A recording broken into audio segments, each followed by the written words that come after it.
அனைவருக்கும் வணக்கம். உங்களுடன் நான் ரேவதி. ஆசிரியர் பணி அறப்பணி, அதற்கே உன்னை அர்ப்பணி. இந்த கூற்று எவ்வளோ முக்கியம் அது உங்கள் எல்லாருக்குமே தெரியும். இது யாருக்கு ரொம்ப ரொம்ப முக்கியம் அப்படின்னா, பிஎட் ஸ்டூடெண்ட்ஸ், மாணவ ஆசிரியர்கள் இருக்கீங்க இல்லையா, இது உங்களுக்கான ஸ்டேட்மெண்ட் தான். ஏன் இது உங்களுக்கானது அப்படின்னு நான் சொல்கிறேன்னா, எதிர்கால இந்தியாவை உருவாக்கக்கூடிய சக்தி உங்கள் கையில் தான் இருக்குது. அது யாருன்னா மாணவர்களை நீங்கள் எவ்வளோ அழகாக உருவாக்கணும், அவங்கக்கிட்ட எந்த மாதிரி நடந்துக்கணும், எப்படிப்பட்ட ஆசிரியராக நம்ம வளம் வரணும் அப்படின்ற எல்லா உத்திகளையும் நீங்கள் தெரிஞ்சுக்கணும். ஒரு சின்ன உதாரணம், நாட்ரசன்கோட்டையில் ஸ்ரீ கண்ணாத்தாள் மழலையர் மற்றும் தொடக்கப்பள்ளி, கிட்டத்தட்ட 35 வருடம் பழமை வாய்ந்த ஒரு பள்ளி. அந்த பள்ளியில் 2013ஆவது வருடம் நான் வேலை பார்த்துட்ருக்கிறப்போ ஆண்டு விழா, எல்லா பள்ளியிலையும் ஆண்டு விழா நடக்கும் இல்லையா, அது மாதிரி அந்த பள்ளிக்கான ஆண்டு விழா நடைபெறுது.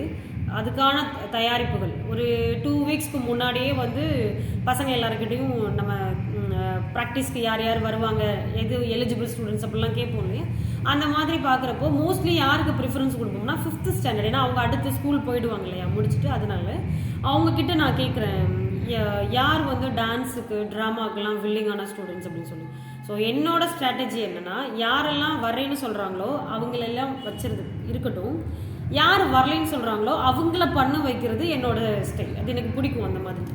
ஸோ அது மாதிரி நான் நினச்ச மாதிரியே ஒரு 4-5 பேர் மேம் எங்களுக்கு டான்ஸ் வராது அப்படின்னு சொன்னாங்க. அதில் ஒரு பையன் மெரிட் ஹோல்டர், மேம் எனக்கு சுத்தமாக வராது, ப்ளீஸ் மேம் நான் வரல அப்படின்னு சொன்னாங்க.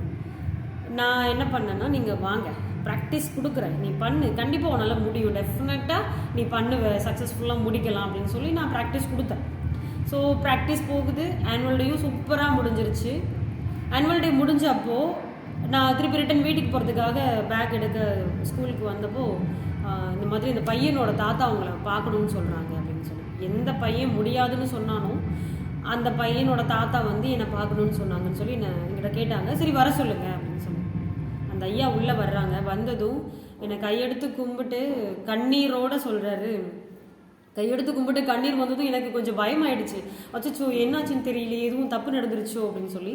அப்போ அவங்க நானும் கொஞ்சம் எமோஷனல் ஆகிட்டேன். அப்போ அவங்க சொன்ன வார்த்தைகள் எனக்குள்ளே நிறைய விஷயங்களில் ஸ்டிமுலேட் பண்ணுது. அம்மா, நான் வெறும் களிமண்ணாக தான் கொடுத்தேன் என் பேரனை உங்ககிட்ட, நீங்கள் இன்றைக்கி அவ்வளோ அழகான சிற்பமாக்கி என் கையில் கொடுத்துருக்கீங்கன்னு அழுதாங்க. எனக்கு அந்த வார்த்தையோட பவர் நான் அந்த டைம் நான் ஃபீல் பண்ணேன். அந்த நொடி ஒரு ஆசிரியர் நினைத்தால் ஒரு மாணவனை எவ்வளோ அழகாக காமிக்க முடியுமோ அதை பண்ண முடியும். நம்ம அந்த விஷயத்தை நான் அன்னைக்கு உணர்ந்தேன். அந்த நொடி அந்த ஐயா சொன்ன அந்த வார்த்தையை நான் மனசில் எடுத்துக்கிட்டேன். நம்ம போகிற வழி கரெக்டு. நம்ம நிறையா டீச்சர்ஸ் என்னென்னா, படிக்கிற பசங்க படிச்சிருவாங்க, அவங்கள நீங்கள் மோட்டிவேட் பண்ணுங்க. நான் இந்த பிஎட் ஸ்டூடெண்ட்ஸ் கிட்ட எடுத்து வைக்கிற ஒரு விஷயம் என்னென்னா, நீங்கள் எங்கே ஒர்க் பண்ண போனாலும் சரி, அந்த கிளாஸில் ஒரு 40 ஸ்டூடெண்ட்ஸ் இருந்தாங்கன்னா யார் ரொம்ப பின்தங்கி படிக்கிறாங்கன்னு பாருங்கள். அந்த ஸ்டூடெண்ட்ஸ் கிட்ட உங்களோட ஃபோக்கஸை வைங்க. அவங்கள கண்டிப்பாக உங்களால் நல்லா ஸ்கோர் பண்ண வைக்க முடியும். பிகாஸ் நீங்கள் அதுக்காக தான் படிக்கிறீங்க. எப்படி அந்த மாதிரி ஸ்டூடெண்ட்டை நம்ம ஹேண்டில் பண்ணுற அப்படின்ற விஷயத்தை தான் அதில் கற்றுக்குறீங்க. அதனால் முழு மனதோடு நீங்கள் அதில் இறங்கி வேலை பார்த்தீங்கன்னா கண்டிப்பாக பின்தங்கின மாணவர்களே இருக்க வாய்ப்பே கிடையாது. அத்தனை பேருமே நல்ல ஸ்கோர் பண்ணி லைஃப்பில் முன்னேறதுக்கு நீங்கள் ஒரு வழிகாட்டியாக இருப்பீங்க அப்படின்றதுக்காக தான் நான் இந்த பதிவை உங்களுக்கு நான் சொல்கிறேன். கண்டிப்பாக இதை நீங்கள் செய்யலாம். நம்மளுக்கு ஆன கடமை என்ன, அந்த கடமையை கரெக்டாக நம்ம செஞ்சுட்டோன்னா அதிலிருந்து நம்மளுக்கு பலன்கள் தன்னால் கிடைக்கும். இதை தான் கீதையில் கிருஷ்ண பகவான் சொல்லியிருப்பார், எவனொருவன் தனக்கான கடமையை சரிவர செய்து என்னிடம் அர்ப்பணிக்கின்றானோ அவனுக்கு எந்த பாவமோ பங்கமோ ஏற்படாது அப்படின்னு சொல்லி. இது கீதை மட்டும் இல்லை, குரான்லேயும் இதே தான் சொல்கிறாங்க, பைபிள்லேயும் இதே கூற்று தான் சொல்லப்படுது.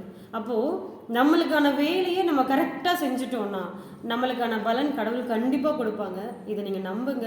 பிஎட் ஸ்டூடெண்ட்ஸ், நீங்கள் இன்னும் எவ்வளோ ஃபோக்கஸ் பண்ணி கற்றுக்க முடியுமோ, உங்களோட திறமைகளை வளர்த்துக்க முடியுமோ அதை கண்டிப்பாக நீங்கள் பண்ணுங்கள். நீங்கள் திறமையுள்ள மாணவ ஆசிரியர்களான நீங்கள் திறமையுள்ள மாணவர்களை உருவாக்க முடியும் அப்படிங்கிறத எடுத்து வச்சு இந்த உரையை நான் முடித்துக்கொள்கிறேன். நன்றி.